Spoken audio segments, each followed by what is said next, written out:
Hello friend, जय श्री कृष्णा। तो स्वागत है आप सभी का आपके अपने यूट्यूब चैनल हिस्ट्री डिस्कस में। तो आज हम ना ही महाभारत और ना ही रामायण के विषय में डिस्कशन करेंगे, बल्कि आज के वीडियो का मेन उद्देश्य है क्या हमारे हिंदू धर्म में जातिवाद अथवा ऊंच नीच है, क्योंकि आजकल के समय में कभी भी हिंदू एक नहीं हो पाते हैं। इसका मेन एवं सबसे बड़ा कारण है जातिवाद अथवा ऊंच नीच।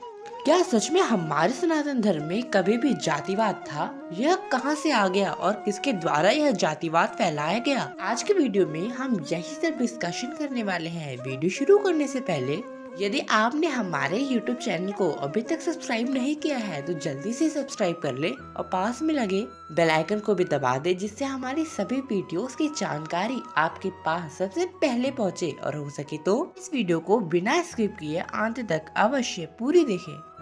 हमारे सनातन धर्म में कभी भी जातिवाद अथवा ऊंच नीच जैसी कोई भी प्रथाएं नहीं थी, परंतु दूसरे धर्म के लोग सदैव सनातन धर्म में यह प्रश्न अवश्य उठाते हैं, ये धर्म श्रेष्ठ कैसे हो सकता है जिसमें ऊंच नीच अथवा जातिवाद हो।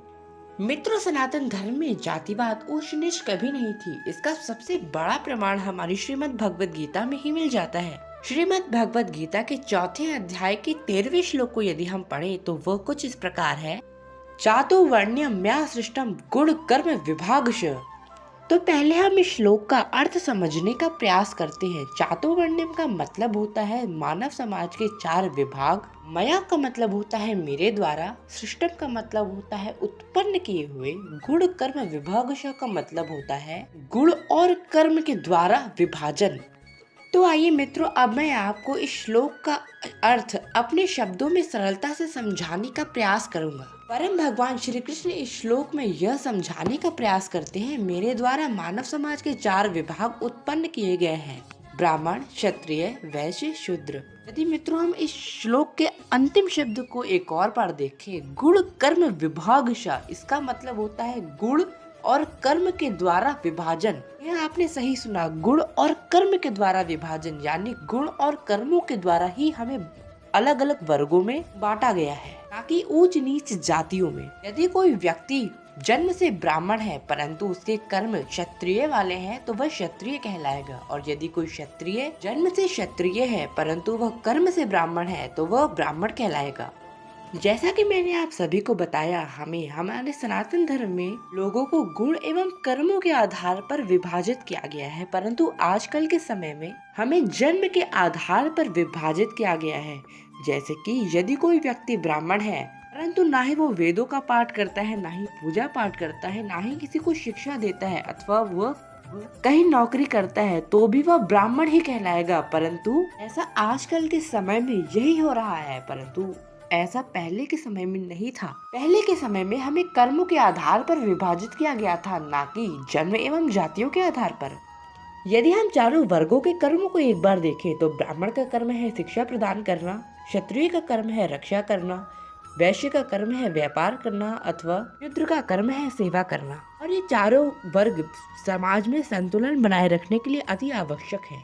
आजकल के समय में ब्राह्मण वो है जो हमें शिक्षा प्रदान करे, यानी हमारे टीचर्स। क्षत्रिय वो है जो हमारे प्राणों की रक्षा करे, यानी पुलिस, आर्मी और हमारे डॉक्टर्स।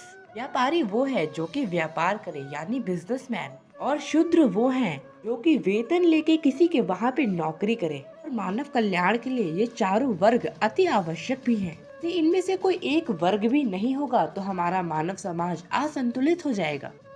एक साधारण उदाहरण के तौर पर आप अपने शरीर को ही ले लीजिए। शरीर में यदि आप सर को ब्राह्मण मानते हैं, क्षत्रिय को कंधे, वैश्य को घुटने अथवा पैरों को शूद्र, यदि इन सभी में से किसी एक जगह को भी काट दिया जाए तो क्या आपका शरीर संतुलित रह पाएगा? बिल्कुल नहीं। इसी तरह से मानव कल्याण के लिए चारों वर्गों का उपस्थित होना भी अति आवश्यक है।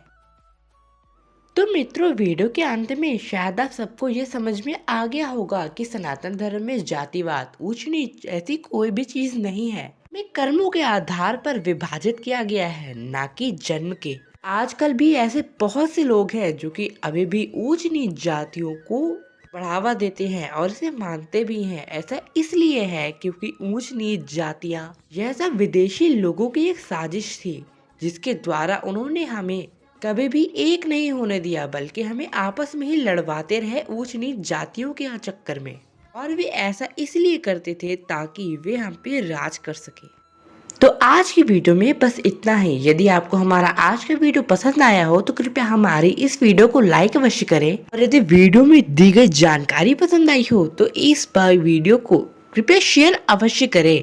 और यदि आप हमारे YouTube चैनल पे अभी तक नए हैं और आपने हमारे YouTube चैनल को अभी तक सब्सक्राइब नहीं किया है तो कृपया जल्दी से सब्सक्राइब कर ले और पास में लगे बेल आइकन को भी दबा दे, जिससे आने वाली सभी वीडियोस की जानकारी आपके पास सबसे पहले पहुंचे। और हो सके तो कमेंट बॉक्स में एक बार जय सनातन धर्म अवश्य लिखे। तब तक के लिए आप सभी को जय श्री कृष्णा, जय श्री राम, हर हर महादेव।